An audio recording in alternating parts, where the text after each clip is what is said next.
Ito, luto ng ating ginataan langka. At ang bango, tara na. Kain na tayo. Let's go!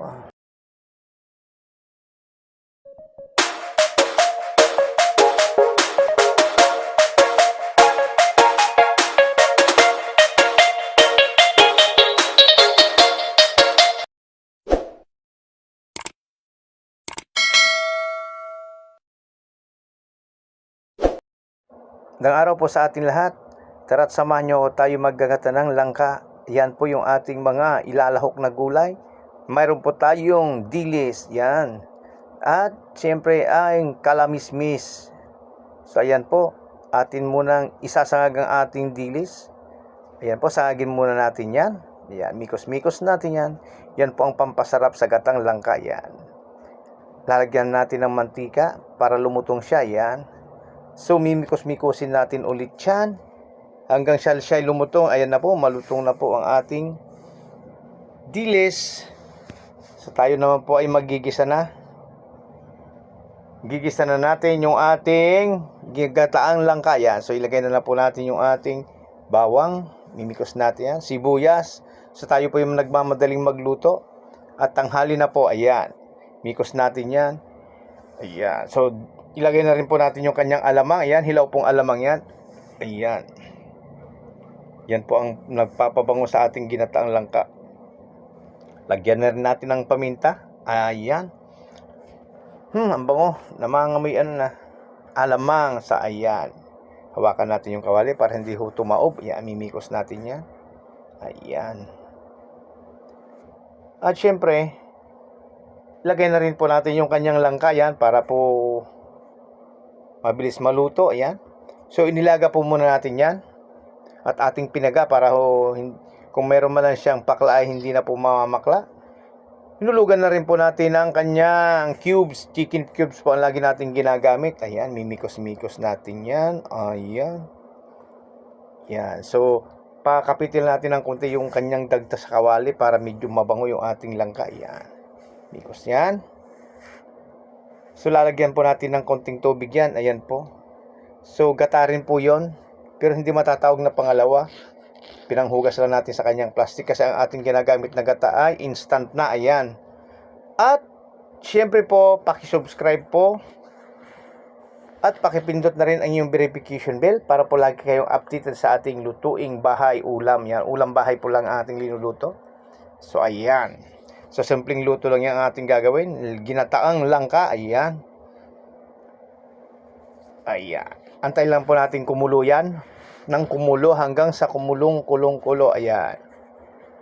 So, takpan muna natin yung ating dilis para hindi siya langawin. Ayan. Ayan. So, antay lang natin kumulo yan. Takpan lang po natin. Ayan po. So, atin lang titignan. Ayan, kulong-kulo na po. So, unti na po yung kanyang sabaw. Ayan. Ilagay po na natin yung kanyang kalamismis. Ayan po. So, imikos lang natin yan. Gumagalaw ang ating kawali. Ayan. May ikot-ikot siya. Ayan. Sigarilyas po yan. Ang tawag dito sa Laguna ay kalamismis. Ayan. So, at shoutout po sa ating mga viewers. Marami pong salamat. Ayan. So, ihulog na natin yung sitaw.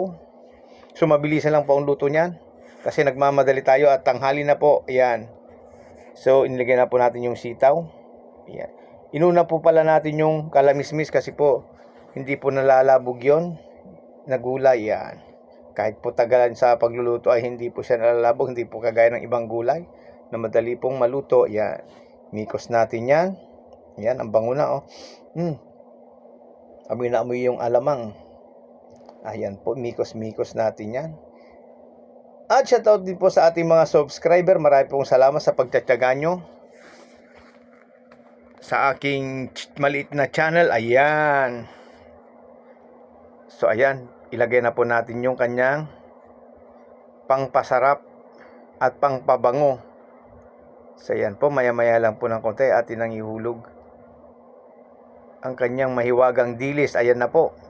So, malutong po yung dilis na yan. Isinangag muna natin. Ayan. Ihulog na natin yan. So dinamihan na po natin ang dilis para mas lalong masarap yung ating ginataang langka. Ayan po. Yan, so hawakan natin yung puluan ng kawali. Kasi po umiikot, sumasayaw po yung ating kawali. Yan. Ayan. Sabi nga nila, pag sumayaw daw ang kawali, ibig sabihin masaya siya. Masarap din ang lutong ulam. Ayan. Mga simpleng luto lang po ating linuluto. Mga lutong bahay lang po. Ayan. So, ayan. Ilagay na po natin yung pure gata niya. Ayan. So, ang ginamit po natin dyan ay instant gata. Ayan. Para po hindi na po tayo mapagod na pagpipiga. Ayan. Ayan. At sure pang malinis po yan, instant gata. Kasi dumaan sa kanyang quality. QC, dumaan po sa QC yan. Kanya sigurado pong malinis ang ating gata. Ayan. Ayan.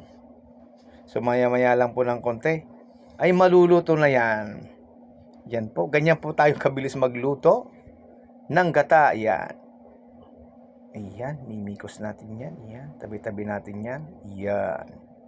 So igailan natin ng konti po yan. At pwede na. Wow.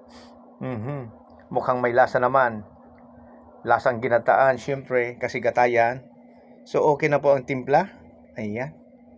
So naglagay din po natin ng konting patis dyan. At padagdag alat na rin po yung kanyang dilis. Ayan po, hinulugan po natin ng seasoning yan. Seasoning na po yung ating inilagay dyan. Ilalagay na po natin yung isa pang nagpapasarap sa ating gata, siling haba. So konti lang po ang ating ilagay, 3 lang. Para daw po I love you. Ang ating sili, ayan, para daw po mas masarap. Huwag sosobran sa 3. So ayan po, luto na ang ating ginataang langka. At yan, amoy na po. Ang bango talaga. Oh. Tara na po. Tayo'y pwede nang kumain. Salamat po. Thank you. Hanggang sa muli po. Salamat po sa inyong pagtsatsaga sa panunood ng ating mga kino-content. Thank you. Bye-bye.